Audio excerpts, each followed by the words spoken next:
सत्यनारायण व्रत में अशोक इस कहानी को आपको सुनाने जा रहा हूँ। हिंदू धार्मिक मान्यता के अनुसार भगवान सत्यनारायण व्रत करने से और कथा सुनने से पुण्य फल प्राप्त होती है। श्री सत्यनारायण पूजा भगवान नारायण का आशीर्वाद लेने के लिए की जाती है, जो भगवान विष्णु के रूपों में से एक हैं। इस रूप में भगवान को सत्य का अवतार माना जाता है। हालांकि सत्यनारायण पूजा करने के लिए कोई निश्चित दिन नहीं है, लेकिन पूर्णिमा या पूर्णिमा के दौरान इसे करना बेहद शुभ माना जाता है। सत्यनारायण पूजा और व्रत की पौराणिक कथा। पौराणिक कथा के अनुसार एक बार नारद जी ने भगवान विष्णु से कहा कि हे भगवान, पृथ्वी पर सभी लोग बहुत दुखी नजर आ रहे हैं, इसका कोई उपाय नहीं है।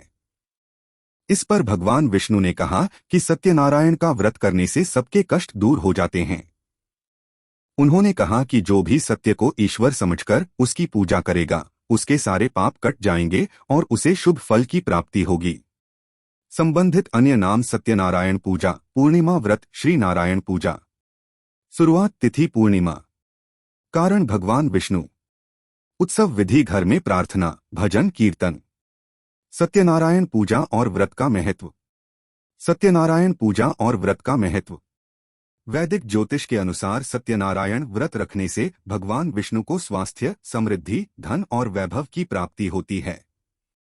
साथ ही यह भी माना जाता है कि इस दिन व्रत करने और पूरी श्रद्धा और विश्वास के साथ सत्यनारायण कथा का पाठ करने से सभी संकट दूर हो जाते हैं। सत्यनारायण व्रत की पूजा विधि। शास्त्रों के अनुसार इस व्रत को करने से शुभ फल की प्राप्ति होती है, ऐसा माना जाता है।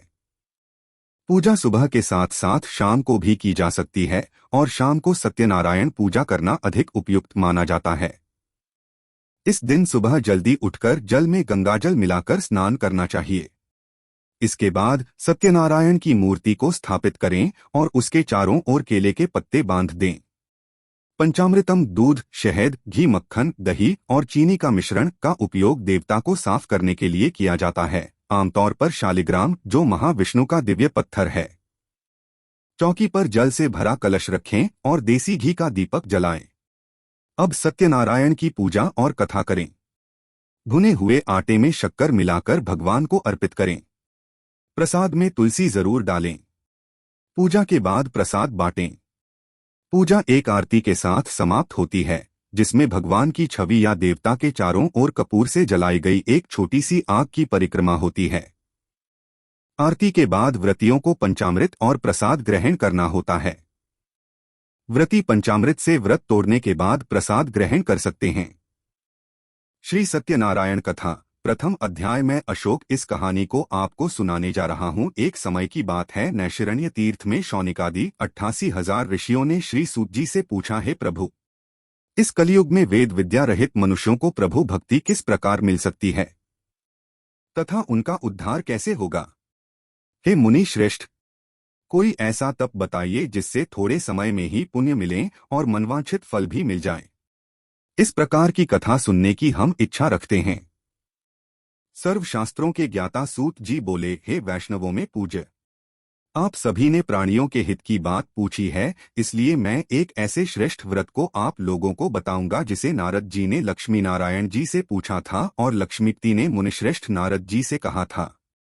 आप सब इसे ध्यान से सुनिए। एक समय की बात है, योगीराज नारद जी दूसरों के हित की इच्छा लिए अनेकों लोकों में घूमते हुए मृत्युलोक में आ पहुंचे। यहाँ उन्होंने अनेक योनियों में जन्मे प्राय सभी मनुष्यों को अपने कर्मों द्वारा अनेकों दुखों से पीड़ित देखा। उनका दुख देख नारद जी सोचने लगे कि कैसा यत्न किया जाए जिसके करने से निश्चित रूप से मानव के दुखों का अंत हो जाए। इसी विचार पर मनन करते हुए वह विष्णुलोक में गए। वहां वह देवों के ईश भगवान नारायण की स्तुति करने लगे, जिनके हाथों में शंख, चक्र, गदा और पद्म थे, गले में वरमाला पहने हुए थे। स्तुति करते हुए नारद जी बोले, हे भगवान, आप अत्यंत शक्ति से संपन्न हैं, मन तथा वाणी भी आपको नहीं पा सकती हैं। आपका आदि, मध्य तथा अंत नहीं है। निर्गुण स्वरूप सृष्टि के कारण भक्तों के दुख को दूर करने वाले आपको मेरा नमस्कार है। नारद जी की स्तुति सुन विष्णु भगवान बोले, हे मुनिश्रेष्ठ, आपके मन में क्या बात है? आप किस काम के लिए पधारे हैं? उसे नीच संकोच कहो। इस पर नारद मुनि बोले कि मृत्युलोक में अनेक योनियों में जन्मे मनुष्य अपने कर्मों के द्वारा अनेकों दुख से दुखी हो रहे हैं। हे नाथ, आप मुझ पर दया रखते हैं तो बताइए कि वो मनुष्य थोड़े प्रयास से ही अपने दुखों से कैसे छुटकारा पा सकते हैं। श्रीहरि बोले, हे नारद, मनुष्यों की भलाई के लिए तुमने बहुत अच्छी बात पूछी है। जिसके करने से मनुष्य मोह से छूट जाता है, वह बात मैं कहता हूं, उसे सुनो। स्वर्गलोक व मृत्युलोक दोनों में एक दुर्लभ उत्तम व्रत है जो पुण्य देने वाला है। आज प्रेमवश होकर मैं उसे तुमसे कहता हूं। श्री सत्यनारायण भगवान का यह व्रत अच्छी तरह विधानपूर्वक करके मनुष्य तुरंत ही यहाँ सुख भोग कर मरने पर मोक्ष पाता है। श्रीहरि के वचन सुन नारद जी बोले कि उस व्रत का फल क्या है और उसका विधान क्या है? यह व्रत किसने किया था? इस व्रत को किस दिन करना चाहिए? सभी कुछ विस्तार से बताए। नारद की बात सुनकर श्रीहरि बोले, दुख व शोक को दूर करने वाला यह व्रत सभी स्थानों पर विजय दिलाने वाला है।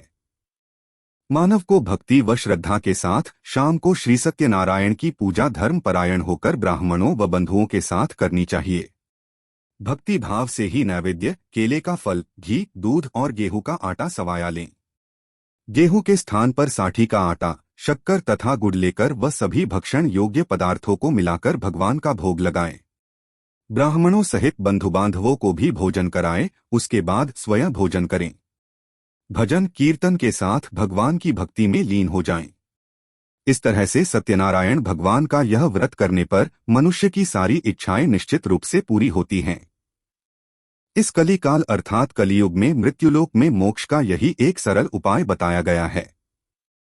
इति श्री सत्यनारायण व्रत कथा का प्रथम अध्याय संपूर्ण। श्रीमन नारायण नारायण नारायण, भज मन नारायण नारायण नारायण। श्री सत्यनारायण भगवान की जय। श्री सत्यनारायण कथा द्वितीय अध्याय में अशोक इस कहानी को आपको सुनाने जा रहा हूँ। सूत जी बोले, हे ऋषियों, जिसने पहले समय में इस व्रत को किया था उसका इतिहास कहता हूँ, ध्यान से सुनो। सुंदर काशीपुरी नगरी में एक अत्यंत निर्धन ब्राह्मण रहता था। भूख प्यास से परेशान वह धरती पर घूमता रहता था। ब्राह्मणों से प्रेम करने वाले भगवान ने एक दिन ब्राह्मण का वेश धारण कर उसके पास जाकर पूछा, हे विप्र, नित्य दुखी होकर तुम पृथ्वी पर क्यों घूमते हो? दीन ब्राह्मण बोला, मैं निर्धन ब्राह्मण हूँ, भिक्षा के लिए धरती पर घूमता हूँ। हे भगवान, यदि आप इसका कोई उपाय जानते हो तो बताइए। वृद्ध ब्राह्मण कहता है कि सत्यनारायण भगवान मनोवांछित फल देने वाले हैं, इसलिए तुम उनका पूजन करो।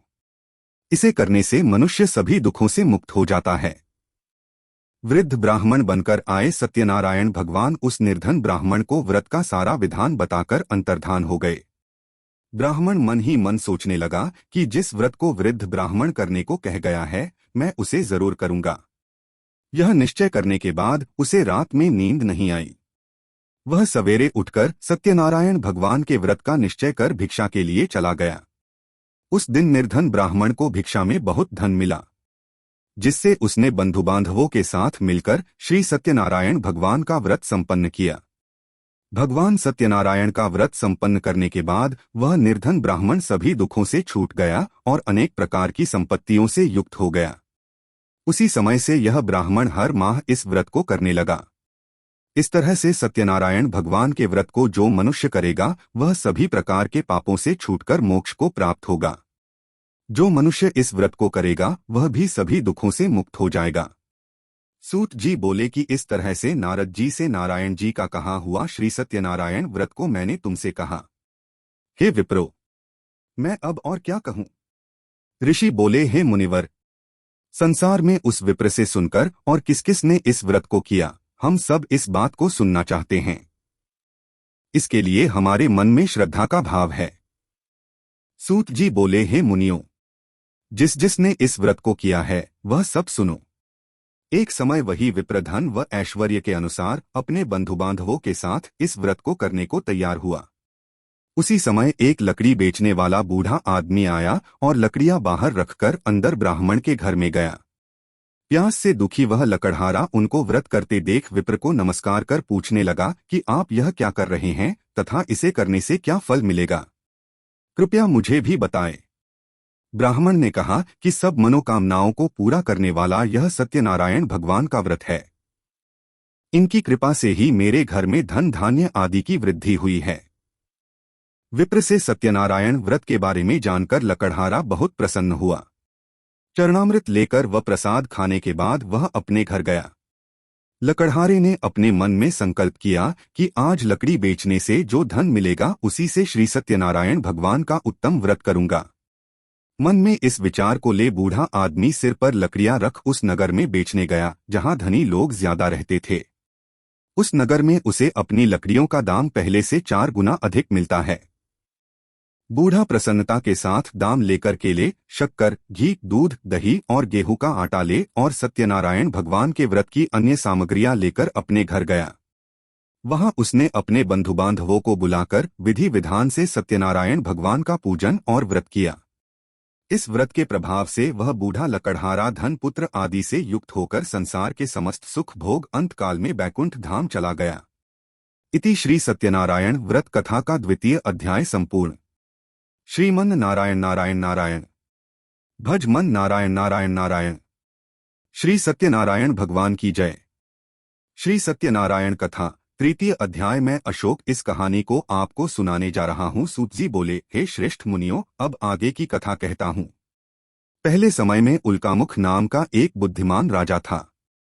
वह सत्यवक्ता और जितेंद्रिय था। प्रतिदिन देव स्थानों पर जाता और निर्धनों को धन देकर उनके कष्ट दूर करता था। उसकी पत्नी कमल के समान मुख वाली तथा सती साध्वी थी। भद्रशिला नदी के तट पर उन दोनों ने श्री सत्यनारायण भगवान का व्रत किया। उसी समय साधु नाम का एक वैश्य आया। उसके पास व्यापार करने के लिए बहुत सा धन भी था। राजा को व्रत करते देखकर वह विनय के साथ पूछने लगा, हे राजन, भक्तिभाव से पूर्ण होकर आप यह क्या कर रहे हैं? मैं सुनने की इच्छा रखता हूं तो आप मुझे बताएं। राजा बोला, हे साधु, अपने बंधु बांधवों के साथ पुत्रादि की प्राप्ति के लिए एक महाशक्तिमान श्री सत्यनारायण भगवान का व्रत व पूजन कर रहा हूं। राजा के वचन सुन साधु आदर से बोला, हे राजन, मुझे इस व्रत का सारा विधान कहिए। आपके कथनानुसार मैं भी इस व्रत को करूंगा। मेरी भी संतान नहीं है और इस व्रत को करने से निश्चित रूप से मुझे संतान की प्राप्ति होगी। राजा से व्रत का सारा विधान सुन व्यापार से निवृत्त हो वह अपने घर गया। साधु वैश्य ने अपनी पत्नी को संतान देने वाले इस व्रत का वर्णन कह सुनाया और कहा कि जब मेरी संतान होगी तब मैं इस व्रत को करूंगा। साधु ने इस तरह के वचन अपनी पत्नी लीलावती से कहे। एक दिन लीलावती पति के साथ आनंदित हो सांसारिक धर्म में प्रवृत्त होकर सत्यनारायण भगवान की कृपा से गर्भवती हो गई। 10वें महीने में उसके गर्भ से एक सुंदर कन्या ने जन्म लिया। दिनोंदिन वह से बढ़ने लगी जैसे कि शुक्ल पक्ष का चंद्रमा बढ़ता है। माता पिता ने अपनी कन्या का नाम कलावती रखा। एक दिन लीलावती ने मीठे शब्दों में अपने पति को याद दिलाया कि आपने सत्यनारायण भगवान के जिस व्रत को करने का संकल्प किया था उसे करने का समय आ गया है। आप इस व्रत को करिए। साधु बोला कि हे प्रिय, इस व्रत को मैं उसके विवाह पर करूंगा। इस प्रकार अपनी पत्नी को आश्वासन देकर वह नगर को चला गया। कलावती पिता के घर में रह वृद्धि को प्राप्त हो गई। साधु ने एक बार नगर में अपनी कन्या को सखियों के साथ देखा तो तुरंत ही दूत को बुलाया और कहा कि मेरी कन्या के योग्य वर देखकर आओ। साधु की बात सुनकर दूत कंचन नगर में पहुंचा और वहां देखभाल कर लड़की के सुयोग्य वाणिक पुत्र को ले आया।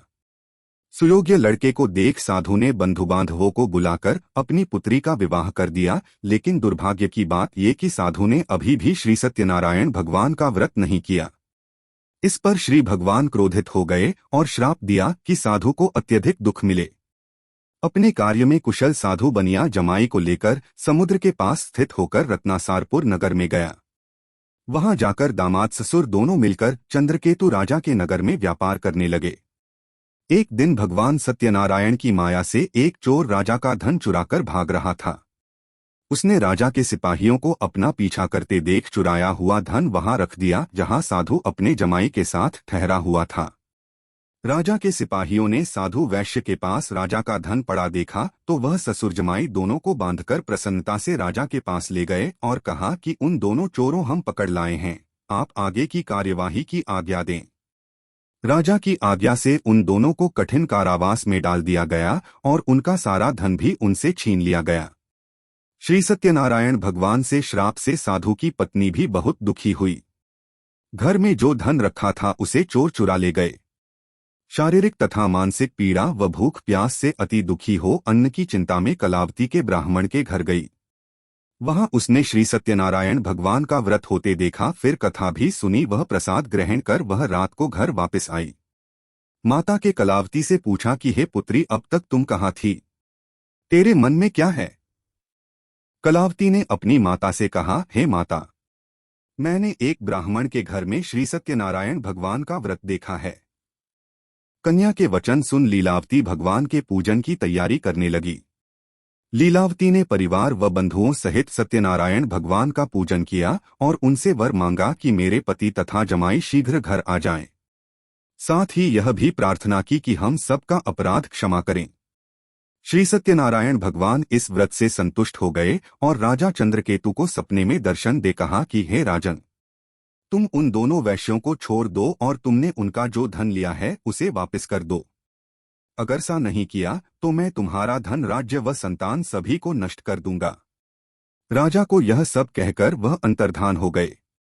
प्रातः काल सभा में राजा ने अपना सपना सुनाया, फिर बोले कि बणिक पुत्रों को कैद से मुक्त कर सभा में लाओ। दोनों ने आते ही राजा को प्रणाम किया।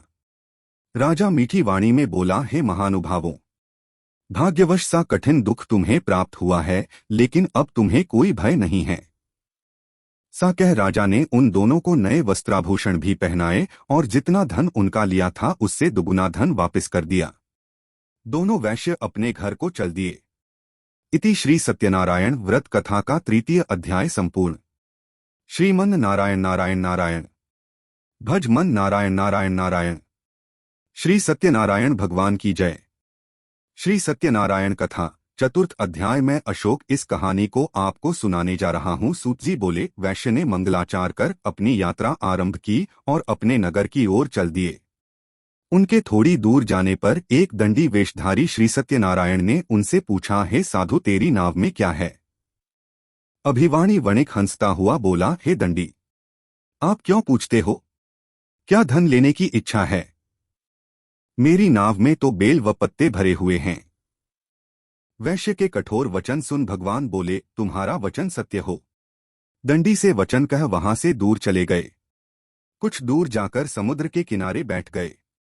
दंडी के जाने के बाद साधु वैश्य ने नित्य क्रिया के पश्चात नाव को ऊंची उठते देखकर अचंभा माना और नाव में बेलपत्ते आदि देख वह मूर्छित हो जमीन पर गिर पड़ा। मूर्छा खुलने पर वह अत्यंत शोक में डूब गया। तब उसका दामाद बोला कि आप शोक ना मनाएं, यह दंडी का शाप है, इसलिए हमें उनकी शरण में जाना चाहिए, तभी हमारी मनोकामना पूरी होगी। दामाद की बात सुनकर वह दंडी के पास पहुंचा और अत्यंत भक्तिभाव नमस्कार करके बोला, मैंने आपसे जो जो असत्य वचन कहे थे उनके लिए मुझे क्षमा दें। सा कहकर महान शोकातुर हो रोने लगा। तब दंडी भगवान बोले, हे वणिक पुत्र, मेरी आज्ञा से बार बार तुम्हें दुख प्राप्त हुआ है। तू मेरी पूजा से विमुख हुआ। साधु बोला, हे भगवान, आपकी माया से ब्रह्मा आदि देवता भी आपके रूप को नहीं जानते, तब मैं अज्ञानी कैसे जान सकता हूँ? आप प्रसन्न होइए, अब मैं सामर्थ्य के अनुसार आपकी पूजा करूंगा। मेरी रक्षा करो और पहले के समान नौका में धन भर दो। साधु वैश्य के भक्तिपूर्वक वचन सुनकर भगवान प्रसन्न हो गए और उसकी इच्छानुसार वरदान देकर अंतर्धान हो गए। ससुर जमाई जब नाव पर आए तो नाव धन से भरी हुई थी। फिर वहीं अपने अन्य साथियों के साथ सत्यनारायण भगवान का पूजन कर अपने नगर को चल दिए। जब नगर के नजदीक पहुंचे तो दूत को घर पर खबर करने के लिए भेज दिया। दूत साधु की पत्नी को प्रणाम कर कहता है कि मालिक अपने दामाद सहित नगर के निकट आ गए हैं। दूत की बात सुन साधु की पत्नी लीलावती ने बड़े हर्ष के साथ सत्यनारायण भगवान का पूजन कर अपनी पुत्री कलावती से कहा कि मैं अपने पति के दर्शन को जाती हूँ, तू कार्य पूर्ण कर शीघ्र आ जा। माता के से वचन सुन कलावती जल्दी में प्रसाद छोड़ अपने पति के पास चली गई। प्रसाद की अवज्ञा के कारण श्री सत्यनारायण भगवान रुष्ट हो गए और नाव सहित उसके पति को पानी में डुबो दिया। कलावती अपने पति को वहां ना पाकर रोती हुई जमीन पर गिर गई। नौका को डूबा हुआ देख व कन्या को रोता देख साधु दुखी होकर बोला कि हे प्रभु, मुझसे तथा मेरे परिवार से जो भूल हुई है उसे क्षमा करें। साधु के दीन वचन सुनकर श्री सत्यनारायण भगवान प्रसन्न हो गए और आकाशवाणी हुई, हे साधु, तेरी कन्या मेरे प्रसाद को छोड़कर आई है, इसलिए उसका पति अदृश्य हो गया है। यदि वह घर जाकर प्रसाद खाकर लौटती है तो इसे इसका पति अवश्य मिलेगा। सी आकाशवाणी सुन कलावती घर पहुंचकर प्रसाद खाती है और फिर आकर अपने पति के दर्शन करती है।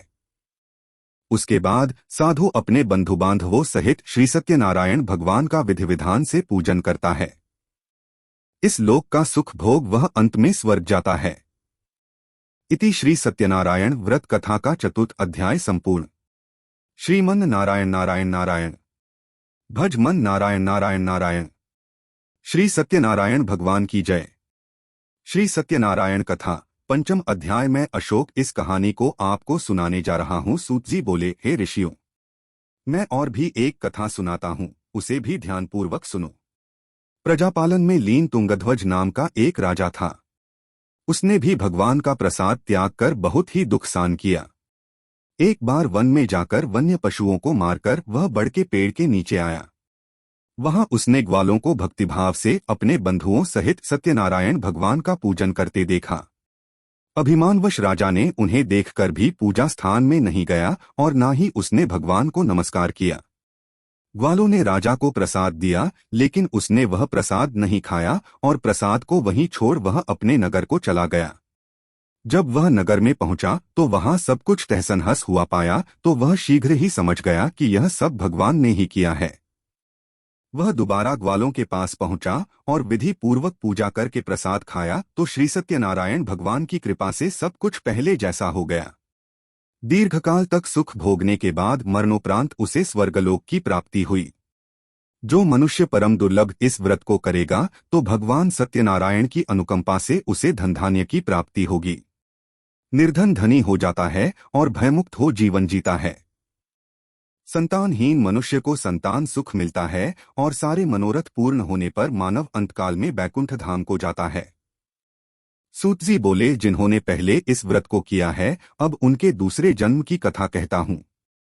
वृद्ध शतानंद ब्राह्मण ने सुदामा का जन्म लेकर मोक्ष की प्राप्ति की। लकड़हारे ने अगले जन्म में निषाद बनकर मोक्ष प्राप्त किया। उल्कामुख नाम का राजा दशरथ होकर बैकुंठ को गए। साधु नाम के वैश्य ने मोरध्वज बनकर अपने पुत्र को आरे से चीरकर मोक्ष पाया। महाराज तुंगध्वज ने स्वयंभू होकर भगवान में भक्तियुक्त होकर मोक्ष पाया। इति श्री सत्यनारायण व्रत कथा का पंचम अध्याय संपूर्ण। श्रीमन नारायण नारायण नारायण, भज मन नारायण नारायण नारायण। श्री सत्यनारायण भगवान की जय। जय लक्ष्मी रमना स्वामी, जय लक्ष्मी रमना। सत्यनारायण स्वामी, जन पातक हरना। जय लक्ष्मी रमना स्वामी, जय लक्ष्मी रमना। रत्न जड़ित सिंहासन, अद्भुत छवि राजय। नारद करत निराजन, घंटा ध्वनि बाजय। जय लक्ष्मी रमना स्वामी, जय लक्ष्मी रमना। प्रकट भये कली कारण, द्विज को दर्श दियो। बूढ़ा ब्राह्मण बनकर कंचन महल कियो। जय लक्ष्मी रमना स्वामी, जय लक्ष्मी रमना। दुर्बल भील कठारो, जिन पर कृपा करी। चंद्रचूड़ एक राजा, तिनकी विपत्ति हरी। जय लक्ष्मी रमना स्वामी, जय लक्ष्मी रमना। वैश्य मनोरथ पायो, श्रद्धा तज दीन्ही। सो फल भोग्यो प्रभु जी, फिरस्तुति कीन्ही। जय लक्ष्मी रमना स्वामी, जय लक्ष्मी रमना। भाव भक्ति के कारण छिन छिन रूप धरियो। श्रद्धा धारण कीन्ही, तिनको काज सरियो। जय लक्ष्मी रमना स्वामी, जय लक्ष्मी रमना। वाल बाल संग राजा, वन में भक्ति करी। मनवांछित फल दीन हो, दीनदयाल हरि। जय लक्ष्मी रमना स्वामी, जय लक्ष्मी रमना। चढ़क प्रसाद सवायो, कदली फल मेवा। धूप दीप तुलसी से, राजी सत्यदेवा। जय लक्ष्मी रमना स्वामी, जय लक्ष्मी रमना। श्री सत्यनारायण जी की आरती, जो कोई नर गावे। रिद्धि सिद्ध सुख संपत्ति सहज रूप पावे। जय लक्ष्मी रमना। स्वामी जय लक्ष्मी रमना। सत्यनारायण स्वामी। जन पातक हरना।